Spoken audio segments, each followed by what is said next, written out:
Ano niluluto mo na? Ay, pa, nagluto ako pa ng dinuguan pa. Dinuguan?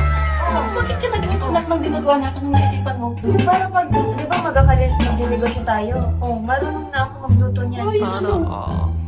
Kaso lang pa, naubos na ng dugo sa palengke, pero nagawan ko naman ng paraan. Dinuguan na walang...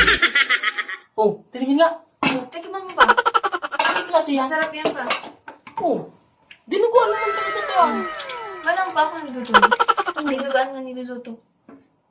Pero walang dugo kang nabili. Wala pa, Oh, naubos na bakit? eh. Dinuguan naman Basta talaga pa, ito ah. nagawan ko ng parang tingnan mo. Nagawa mo na parang masarap na. Hindi mo pa natikman. Di pa. Ikaw naman pa mag... Tingin nga. Ano? Well, may balak ka na magnegosyo. Tama-tama talaga na marunong. Kailangan marunong ka talaga ng dinugo. Kasi ito malakas tong ano na. Maraming kumakain ng dinuguan mga driver. Oo, Ano? mga trabador dyan. Oo. Ayos ano, dinuguan talaga. Oh. Tikman mo pa. Anong klase nito? Ano mapait? Ano mo pa eh? Mapait ka na? Wait, ha? Oo. Yeah. Hmm? Parang ano? Parang mapait na maalat-alat.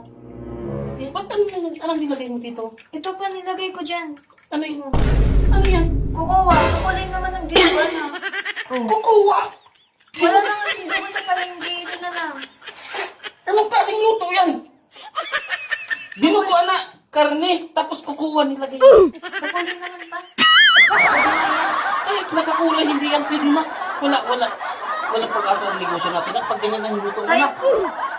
Di yan, pwede yan. Kukuha eh. Dinuguan na may kukuha. Anong itsura? Anong lasa ka pa? Mabait-bait.